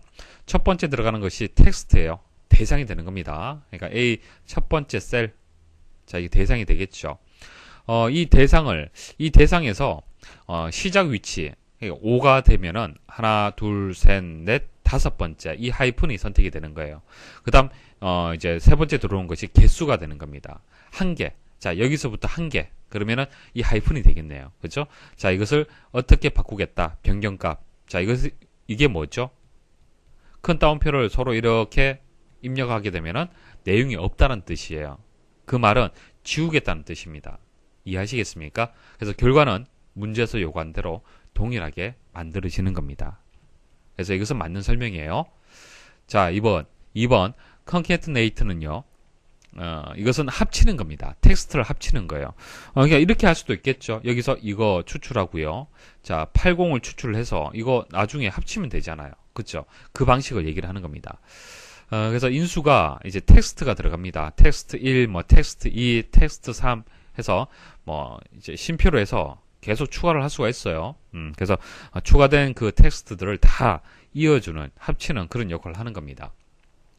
자, 레프트 함수 해서 입력이 되었네요. 자, 레프트 함수 A 첫 번째 셀에 있는 이 값에서 4개, 왼쪽에서 4개를 추출하라. 그러면은 tr-a까지, 자, 4개가 추출이 되겠네요. 그 다음 미드 함수는요, 내가 원하는 위치에서 추출을 할 수가 있습니다. 내가 원하는 위치에서. 그래서 A 첫 번째 셀에서 여섯 번째, 하나, 둘, 셋, 넷, 다섯, 여섯 번째 8 위치가 되겠네요. 자, 2개는 80이 되는 거예요. 그래서 left하고 mid는 추출하는 함수가 되기 때문에 내가 원하는 위치에서 추출을 했습니다. 그럼 tr-a 그리고 80이 추출이 되었어요. 그래서 이제 합치게 되는 겁니다. 그래서 원하는 결과가 나왔네요. 자, substitute는 이제 이것도 변경하는 겁니다. 찾아서 변경하는 건데 첫 번째는 텍스트가 들어갑니다. 텍스트가 들어가고요. 텍스트에서 하이픈, 자, 하이픈을 찾습니다. 하이픈을 찾아요. 하이픈을 찾아서 변경을 하는 겁니다. 뭘로? 공백으로. 그러니까 replace하고 비슷하죠. 자, 공백으로 바꾸는데 뒤에 또 숫자가 하나 들어갔네요. 이게 뭐냐면은 위치예요. 위치. 무슨 뜻이냐면은 여기 하이픈이 몇 개입니까? 2개잖아요. 그죠? 2개인데 여기서 5라고 지정이 되면은 이제 5번째를 얘기를 하는 겁니다. 그러니까 이게 첫 번째고 이게 두 번째잖아요. 그죠? 이것을 바꿀 수도 있고 이것을 바꿀 수도 있잖아요. 그죠? 그것을 원하는 것을 선택을 할 수가 있어요. 자, 근데 5라고 입력이 되어 있기 때문에 이게 바릅니까? 틀린 겁니까? 틀렸죠. 5번째가 없잖아요. 자, 그래서 결과적으로 substitute의 이 결과는요. 변경되지 않습니다. 그대로 이 값 그대로 나옵니다. 자, 그럼 3번이 정답이 되겠죠. 자, 그리고 이 부분은 생략할 수 있습니다. 만일 이렇게 생략을 했잖아요. 생략을 하게 되면 어떻게 되겠습니까? 자, 이 하이픈들이 전부 다 공백으로 바뀌게 되는 겁니다. 이게 없어지는 거예요. 모두 다. 자, 위치를 지정하지 않았기 때문에 자, 위치는 생략 가능합니다. 이 인수는. 자, 그다음 4번 보도록 하죠. 자, 레프트 함수 이용을 해서 자, 조금 전 나왔었죠. 추출하면 이 값이잖아요. 그죠? 자, 왼쪽에서 추출을 하고 라이트 함수를 이용을 해서 A 첫 번째에서 오른쪽부터 해서 2개의 문자열 이렇게 추출이 됐네요. 그래서 결과적으로 원하는 결과가 만들어졌습니다. 그래서 3번이 정답이 되겠습니다. 다음 시트에서 배열 수식을 이용하여 한꺼번에 금액을 구하려고 한다. 자, 여기서부터 여기까지. 자, D 두 번째에서 D 다섯 번째 셀의 값을 한꺼번에 계산을 할 때. 자, 그때 배열 수식을 이용하면 쉽게 구할 수가 있습니다. 자, 일반 수식은 하나 구하고, 자, 이것을 뭐 채우기 핸들 이용을 하든 또 그 다음 셀을 구하고 이런 식으로 각각의 셀을 계산을 해야 되잖아요. 그렇죠? 자, 이것을 이제 뭐 계산하는 방식이 동일할 때는 배열 수식 이용하면요. 한꺼번에 계산이 됩니다. 자, 방법을 말씀을 드릴게요. 자, 배열 수식을 어떻게 이용을 하냐면은 일단 뒤에 두 번째부터 뒤에 다섯 번째 영역을 선택을 합니다. 그러니까 수식이 입력될 범위를 먼저 선택을 합니다. 자, 배열이란 것은 셀의 영역의 단위로 해서 범위로 이제 단위가 되는 거예요. 셀 하나가 아니라 어떤 범위가 되는 겁니다. 영역이 되는 거예요. 그래서 입력되는 부분도 이렇게 영역으로 지정을 하면 되겠습니다. 자, 지정을 하고요. 수식을 입력을 하는데 만일 하나의 셀이라면은 금액을 계산을 하는데 수량 곱하기 단가라고 여기서 얘기를 했잖아요. 그죠? 수량 곱하기 단가다. 그럼 B 두 번째 셀 곱하기 C 두 번째 셀 하게 되면 구할 수 있잖아요. 그죠? 자, 근데 이것은 배열 수식입니다. 어떤 범위, 배열의 단위로 해서 수식을 입력을 해줘야 돼요. 그래서 수량의 전체 범위, B 두 번째에서 B 다섯 번째 영역. 그 다음 단가의 전체 영역, C 두 번째, C 다섯 번째 영역을 곱해줘야 됩니다. 자, 그리고 배열 수식은요, 그냥 엔터 입력하시면 안 되고요. 컨트롤 시프트 엔터를 입력을 해줍니다.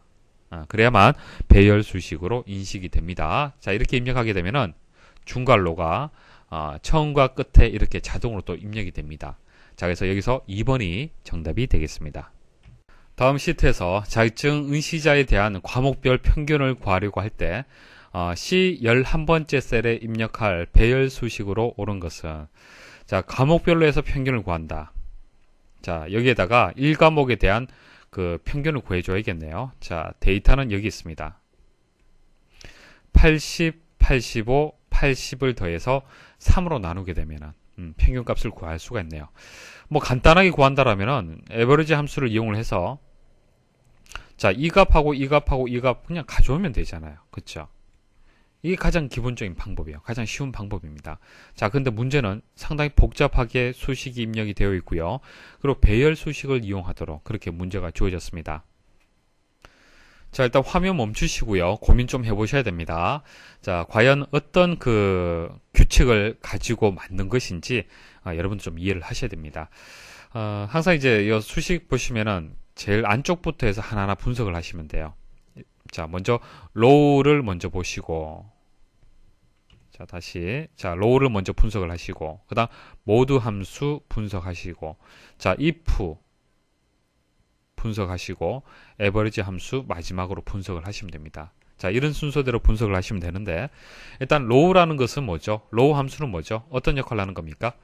셀의 행 번호를 반환하는 겁니다. 자, C 세 번째부터 해서 C 여덟 번째까지잖아요. 그렇죠? 평균을 구할 대상의 범위가 되는 겁니다. 1과목, 2과목 모두의 범위가 되는 거죠. 근데 여기서는 우리가 원하는 것은 뭡니까? 1과목의 범위가 되는 거죠. 1과목은 어디 있습니까? 자, 이게 1과목, 1과목, 1과목이잖아요. 그렇죠? 그래서 low라는 것은 행의 번호를 뜻하기 때문에 행 번호가 중요하죠. 이게 3이 되고, 자, 3이고 5가 되고 7이 되네요. 그렇죠? 자, 행 번호의 규칙을 한번 찾아보십시오. 어떤 규칙을 가지고 있습니까? 홀수라는 것을 알 수가 있습니다. 자, 홀수냐 짝수냐를 쉽게 판단하는 방법이 모두 함수를 이용하는 방법이죠. 모두 함수. 모두 함수를 이용하게 되면은 홀수냐 짝수냐를 쉽게 판단할 수가 있습니다. 모두 함수를 사용하는 방법은 p재수와 재수를 이제 입력을 받는 거죠. 만일 자, 3이 되고 재수가 2가 된다라면 나머지는 얼마가 되겠습니까? 나머지는 3에서 2로 나누면은 자, 목은 1이 되고 자, 목은 1이 되죠. 나머지는 또 1이 되는 겁니다. 그렇죠. 그래서 나머지가 1이 되는 거예요. 만약 p재수가 4가 되면은 4에서 2로 나누게 되면은 나머지는 0이 되는 거죠. 그 다음 5가 되면은 1이 되는 거고요. 맞습니까? 이런 식으로 홀수냐 짝수냐를 쉽게 판단할 수 있는 것이 모두 함수가 되는 겁니다. 왜? 2로 나누게 되면은 남는 것은 나머지는 0 아니면 1이 되기 때문에 그렇습니다. 자, 그래서 만일 그 로우 함수를 이용을 해서 자, 이게 C 세 번째 셀이다. 자, 여러 개의 셀을 동시에 처리할 수 있는 것은 배열 수식으로 지금 입력을 했기 때문에 가능한 겁니다. 자, C 세 번째 셀이라면은 3이 되는 거잖아요. 그렇죠? 이 전체의 값이 3이 되는 겁니다. 3. 자, 3,2가 되는 거죠. 모두 함수를 이용을 해서 3에서 2로 나눠서 나머지를 구하게 되면은 이 전체의 값은 1이 되는 겁니다. 자, 그래서 결과가 1이냐라고 조건문이 주어졌잖아요. 그죠? 그 말 뜻은 뭐죠? 1과목을 뜻하는 거예요. 1과목. 값이 1과목의 점수냐, 그것을 판단한 거죠. 그러니까 홀수냐, 행이 홀수가 맞느냐, 자, 그것을 얘기를 하는 겁니다. 만일 맞다라면은, 자, 이 조건을 만족한다, true라면은, 그 다음 true일 때, 처리를 해줘야겠죠. C 세 번째에서 C 여덟 번째. 자, C 세 번째에서 C 여덟 번째라는 얘기는, 만일 이 셀을 비교 판단했을 때, 이게 1과목의 대상이 된다라고 조건 판단 여기서 됐잖아요. 그죠? 그러면 C의 세 번째 값을 가져오란 얘기예요. 가지고 와라. 그 다음, 이제 네 번째 행을 만나게 되면 어떻게 되겠습니까? 자, 네 번째 행을 만나게 되면은 이게 4가 되겠죠. 로우의 값이 4가 되고요. 4,1을 모두 함수를 취하게 되면 이 전체는 0이 되는 겁니다. 자, 그럼 이게 0은 1이 아니잖아요. 그렇죠? 실행이 안 되겠죠? 자, C의 세 번째 셀은 평균을 구하기 위해서 대상이 되지만은 이것은 안 된다는 얘기입니다. 이런 식으로 평균을 구할 값의 범위를 찾게 되는 겁니다. 자, 수식을 입력을 해 보겠습니다. 자, 일단 복사해서 제가 붙여 넣겠습니다. 자, 이렇게 입력을 하고요. 자, 배열 수식으로 입력을 해야 되죠. 컨트롤 시프트 누르고 엔터 누르십시오. 자, 그 다음 여기에는 2과목의 그럼 평균은 어떻게 구하면 되겠습니까? 어떤 것이 다른 점이죠? 자, 대상이 홀수, 이것은 홀수가 되는 거고, 그 다음 이것은 짝수죠. 짝수. 자, 1과목의 평균을 구하게 되면은 그 규칙을 이용을 해서 또 쉽게 구할 수가 있습니다. 자, 컨트롤 시프트 엔터. 자, 이런 식으로 이제 1과목의 평균, 2과목의 평균도 같이 구할 수가 있어야 됩니다. 다음 중 부분합에 대한 설명으로 옳지 않은 것은, 자, 부분합이라는 것은요, 전체 데이터를 부분으로 분류해서, 그룹화를 해서 분석할 수 있도록 도와주는 기능이 되겠습니다. 오른쪽 그림 보시면은 불합격자들이 있을 거고요. 그리고 합격자들이 있겠죠. 자, 합격자하고 불합격자를 이제 부분으로 나누는 거예요. 그룹화를 하는 겁니다. 그룹화를 해서 불합격자의 개수는 얼마가 되는지, 합격자 수의 개수는 얼마가 되는지, 그리고 전체 개수는 얼마가 되는지, 이런 식으로 전체 데이터를 조금 더 보기 쉽게 그룹화를 하는 거, 부분적으로 계산을 하는 것을 부분합이라고 얘기를 하는 겁니다. 자, 실습을 통해서 문제 풀이 해볼게요. 자, 일단 그룹화를 하려면은 반드시 여러분들 생각하셔야 될 게 있습니다. 뭐냐면은, 정렬이에요, 정렬. 만일 합격 여부를 기준해서 만일 그룹화를 한다. 그러니까 불합격자, 합격자 이렇게 그룹화를 하겠다라고, 여러분들이 이제 기능을 수행을 하려고 그러잖아요. 그죠? 그럴 때는 불합격자하고 합격자가 뭐 오름차순, 내림차순은 상관없습니다. 상관이 없는데 반드시 이렇게 정렬이 되어 있어야 돼요. 만일 중간에 이런 식으로 정렬되지 않잖아요. 그죠? 자, 그랬을 때 한번 보도록 하겠습니다. 자, 합격 여부가 그룹화할 항목이 되고요. 그 다음 개수를 구할 겁니다. 합격자의 수, 불합격자의 수 구할 겁니다. 그리고 부분합의 계산 항목은 뭐 여기서 개수를 구하기 때문에 뭐 합격 여부로 그냥 그대로 두겠습니다. 자, 그리고 확인 버튼 한번 눌러볼게요. 자, 눌러보시면은 불합격자의 개수, 합격자, 불합격자, 합격자 이런 식으로 제대로 나오지 않습니다. 이해하시겠죠? 자, 그러면은 한번 일단 부분합을 삭제를 해볼게요. 제거하는 것은 모두 제거 누르시면 됩니다. 자, 그리고 이것을 정렬을 다시 한번 해볼게요. 자, 합격 여부에 맞춰서 뭐 오름차순, 내림차순 상관없다고 말씀을 드렸습니다. 자, 내림차순 한번 해볼까요? 자, 이렇게 정렬을 했잖아요. 그죠? 자, 정렬을 하고 부분합을 한번 구해볼게요. 자, 이제는 합격자하고 불합격자가 이렇게 구분이 됐죠. 자, 그래서 보기에 보시면은 부분합을 작성하려면 첫 행에는 열 이름표가 있어야 하며, 자, 열 이름표가 반드시 있어야 되고요. 그룹화할 항목을 기준으로 반드시 정렬해야 제대로 된 결과를 얻을 수 있다. 이거 맞는 설명입니다. 그래서 부분합이란 얘기가 나왔을 때는 반드시 정렬되어야 된다는 거 꼭 기억을 하십시오. 자주 출제가 됩니다. 자, 부분합을 제거하면 부분합과 함께 표에 삽입된 윤곽 및 페이지 나누기도 모두 제거된다. 자, 여기서 저 왼쪽에 있는 것이 윤곽 기호가 되는 거고요. 윤곽 기호가 되고요. 페이지 나누기는 페이지 나누기를 설정을 했을 때, 그러니까 여기 보시면 그룹 사이에 페이지 나누기를 설정을 해서 만일 부분합을 구했잖아요. 그죠? 그럼 페이지가 나눠지게 되는데요. 이런 것들이 모두 제거를 누르게 되면 다 지워집니다. 그 말이에요. 맞는 설명이고요. 3번 그룹화를 위한 데이터 정렬을 오름차순으로 할 때와 내림차순으로 할 때의 그룹별 부분합의 결과는 서로 다르다. 다를 수가 없죠. 한번 생각을 해보십시오.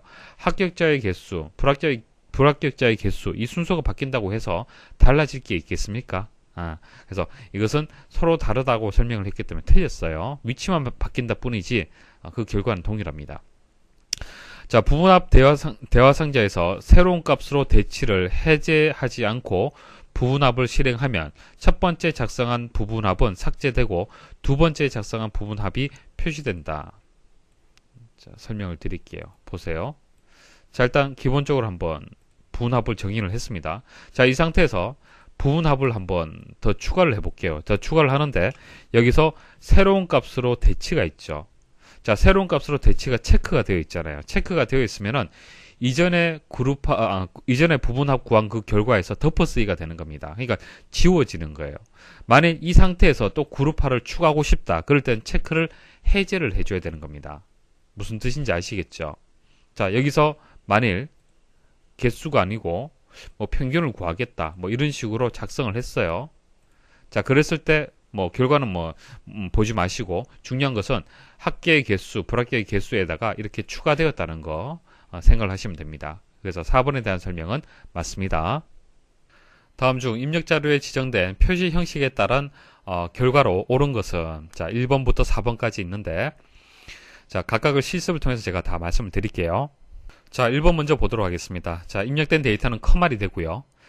표시 형식은요. 자, 오른쪽 클릭을 해서 셀 서식에 가시면은 사용자 지정이 있고 여기서 형식을 지정할 수 있습니다.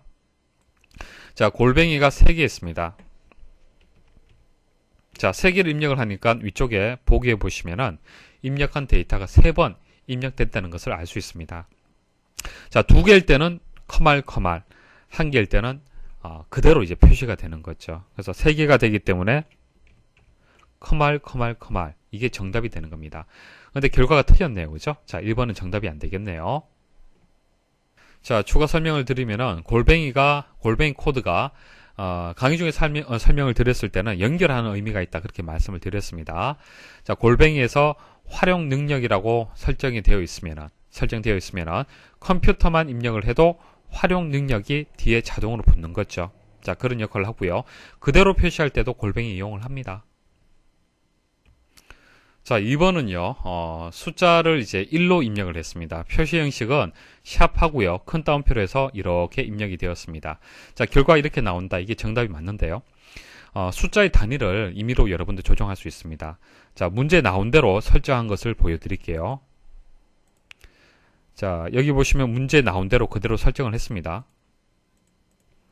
자, 그리고 제가 1로 입력을 해볼게요. 엔터 입력하게 되면은 표시되는, 입력되는 값은 1이지만은, 표시되는 것은 만으로 표시가 되는 겁니다. 왜 그럴까요? 보세요. 샵은 뭡니까? 유효 자릿수를 뜻하는 거죠. 그래서 1이 들어가면 유효 자릿수에 1이 들어갈 거고요. 그 다음 뒷부분이 그대로 붙는 겁니다. 큰 따옴표로 해서 되어 있기 때문에 그대로 붙는 거죠. 그래서 만 단위로 해서 할 때, 만 단위로 할 때는 이렇게 표시 형식을 지정을 하시면 되고, 만일, 이제 그 0, 쉼표 000이 아니고 000이라고 하게 되면은 1이라고 입력하면은 1000으로 표시가 되는 거예요. 자, 그 다음 00, 100의 자리를 표시를 하고 싶다. 그럼 이렇게 설정하시면 되는 거예요. 10의 자리, 1의 자리. 이해하시겠습니까? 다양한 이제 숫자 단위를 표현을 할 수 있습니다. 자, 3번 좀 복잡한 것 같은데 강의 중에 설명드렸던 겁니다. 자, 입력 자료는 0.5가 되는 거고요. 자, 표시 형식을 보시면은 자, 세미콜론으로 되어 있고, 자, 이렇게 괄호로 해서, 대괄호로 해서 묶어진 경우에는 이것은 조건을 뜻하는 겁니다. 조건. 자, 이 조건을 만족할 때는 이렇게 표시 형식을 적용을 하고, G/표준은 뭡니까? 일반이 되는 겁니다. 자, 몇 가지 이제 기본 사항을 먼저 정리 좀 해드리고, 자, 실습을 해볼게요. 이제 그 사용자 지정을 할 때, 숫자 서식, 사용자 지정 숫자 서식이 있었죠. 자, 기본 구문이 있는데요. 세미콜론을 가지고 이렇게 구분을 했었습니다. 세미콜론을 해서 첫 번째는 양수 서식, 그 다음 음수 서식, 그 다음 0, 그 다음 텍스트 서식, 이렇게 4개의 기본 구문을 가지고 있었어요. 그죠? 4개의 범위로 해서 기본 구문을 가지고 있었습니다. 예를 들어서, 이런 식으로. 자, 그럼 양수가 들어오면은, 3이라는 숫자가 들어오면 이 서식에 맞도록 표시가 될 거고요. 마이너스 3이 들어오면 이 서식에 맞도록.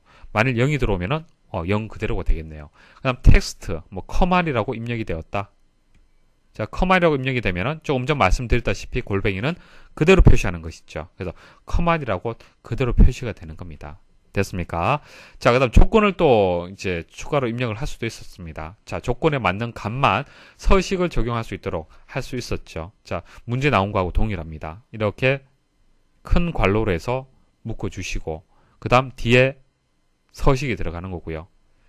자, 이 조건을 만족하지 않을 때, 그러니까 1보다 1 이하가 아닌 값들이 들어오면은 그대로 이제 표시하는 거예요. 입력한 값을 그대로 표시하라는 얘기입니다. 자, 여기서 중요한 것은 자, 이게 이 의미를 아셔야 되는 거예요. 퍼센트의 의미. 자, 퍼센트 말씀을 드렸죠.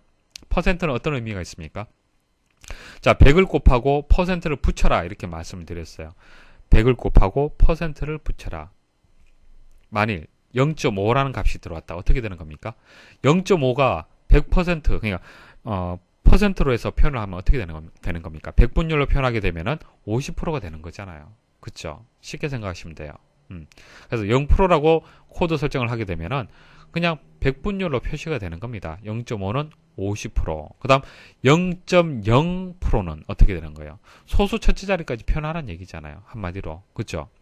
그래서 0.5가 들어오면은 50%가 아니고 유효하지 않지만은 자릿수가 있기 때문에 50.0%가 되는 겁니다. 자, 3번 문제처럼 동일하게 제가 입력을 해볼게요. 자, 0.5라고 입력을 했고요. 자, 사용자 지정에 가서 자, 조건을 먼저 입력을 하겠습니다.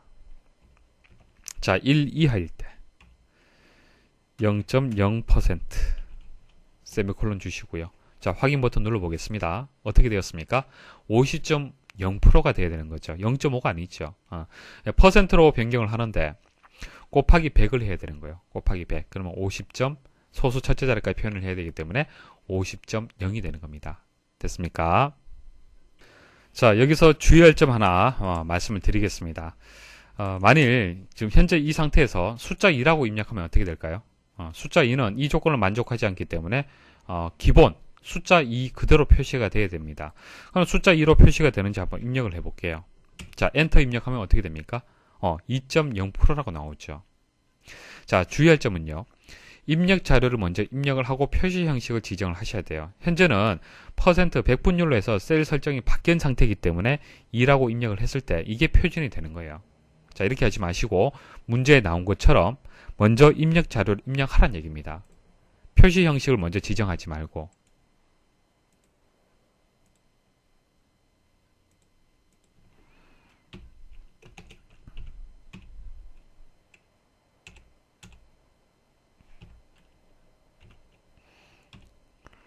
자, 이렇게 해서 0.0% 자, 입력하시면은 2라고 그대로 표시가 되는 겁니다. 이게 바른 것이죠.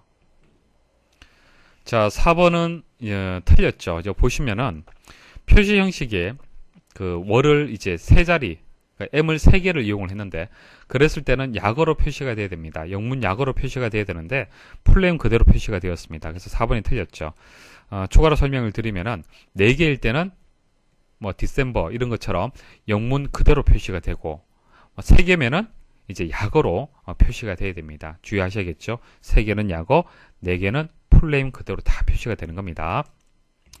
자, 그래서 여기서 정답 바른 것은 2번이 되겠습니다. 자, 다음 프로시저에 대한 설명으로 옳지 않은 것은, 자, 프로시저가 이렇게 나와 있습니다. 로컬 베리어블 프로시저 있고요. 아웃사이드 스코프 프로시저 있습니다. 이렇게 두 개의 프로시저가 있습니다. 자, 이 프로시저는 또 모듈 안에 있겠죠. 모듈. 모듈 안에 이렇게 프로시저가 두 개 있습니다. 자, 첫 번째 이제 프로시저 한번 보도록 하죠. 자, dim 해서 스트링. 자, 문자 연로에서 변수를 정의를 하네요. 자, strmsg 이것은 스트링 메시지 박스다 이런 의미가 있습니다. 보통 이제 앞 글자 세 글자 정도 따내서 변수의 이름을 지정을 하는데요. 자, 이렇게 해서 이제 이름을 일단 정의를 했습니다. 정의를 하고요. 여기에다가 작업이 완료되었습니다라는 문자열을 저장을 했습니다. 이 변수에다 저장을 하고요. 메시지 박스를 이용을 해서 이 변수의 값을 이제 메시지 박스를 통해서 보여지도록 만드는 그런 이제 프로시저가 되겠습니다. 어려운 내용은 없죠. 자, 그 다음 두 번째 프로시저에 보시면은 메시지 박스에서 str 메시지 이렇게 나왔잖아요. 그죠? 자, 그러면 변수가 여기서 첫 번째 프로시저에서 정의가 되었는데 이 변수를 두 번째 프로시저에서 그대로 가져와서 사용할 수 있느냐 없느냐 거기에 따라서 결과는 달라질 겁니다. 맞습니까? 자, 여기서 출력이 될 수도 있고 출력이 된다면 작업이 완료되었습니다가 되겠죠. 메시지 박스가 보여질 수도 있고 보여지지 않을 수도 있을 겁니다. 자, 설명을 좀 드릴게요. 자, 지역 변수라는 것이 있고요. 전역 변수라는 것이 있습니다. 이것을 좀 이해를 하셔야 됩니다. 자, 지역 변수라는 것은 선언된 프로시저에서만 유효한 겁니다. 자, 전역 변수라는 것은요.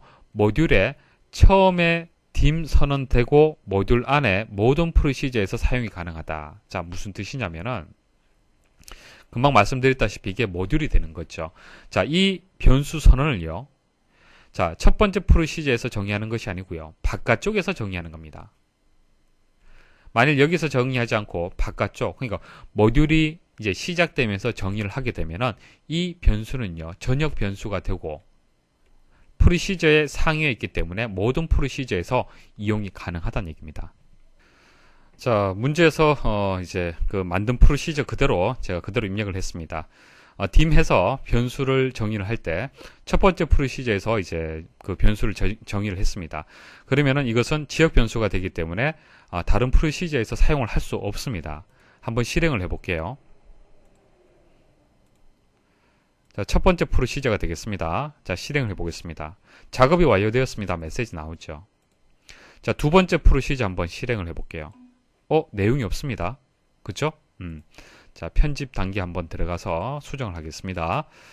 자, 그럼 이 변수를 전역 변수로 한번 선언을 해보겠습니다. 전역 변수로 해서 프로시저 바깥쪽에, 그러니까 모듈이 되는 거죠. 프로시저 바깥쪽에 선언을 했습니다. 자, 선언을 하고 이제 실행을 해볼게요. 자, 첫 번째는 뭐 당연히 나올 거고요. 자, 두 번째 실행 버튼 누르시면은 작업이 완료되었습니다 라고 이렇게 메시지가 나오는 겁니다. 자, 다시 말씀을 드리면요, 지금 현재 모듈 2에 프로시저가 이렇게 두 개가 있습니다. 근데 이 모듈에 첫 번째 dim 해서 변수 선언하잖아요. 이것은 전역 변수가 되는 거예요. 전역 변수. 그래서 각각의 프로시저에서 변수를 그냥 가지고 와서 사용을 할 수가 있는 겁니다. 만약 이 변수가 이 프로시저 내에 있다면 그것은 지역 변수가 된다는 얘기입니다. 자, 이제 문제 한번 풀이해 보겠습니다. 다음 프로시저에 대한 설명으로 옳지 않은 것은 1번 스트링 메시지 박스를 문자열 변수로 선언하였다. 맞죠? 변수 스트링 메시지 박스에 작업이 완료되었습니다 라는 문자열을 대입시킨다. 맞죠? 자, 변수의 내용을 메시지 박스를 이용해서 대화 상자에 표시한다. 맞습니다. 자, 아웃사이드 스코프는 스코프에도 로컬 베리어블에서 선언된 변수가 적용되어 메시지 박스를 이용해 대화 상자에 표시한다. 이거 아니죠. 말씀드렸다시피 현재는 지역 변수로 선언했기 때문에 표시되지 않는다라고 설명을 해야 됩니다. 만일 이게 맞도록 하려면은 전역 변수로 선언을 해야겠죠. 자, 그리고 추가로 이렇게 이제 변수를 선언을 해서 변수에다가 표시할 텍스트를 입력을 해서 메시지 박스를 통해서 표시할 수도 있고요. 같은 결과로 해서 간단하게 변수를 사용하지 않고 이렇게 입력을 해도 같은 결과가 되겠습니다. 계속 말씀을 드리지만은 가급적이면 실습을 해서 그렇게 이해를 당부를 드리겠습니다. 수고하셨습니다.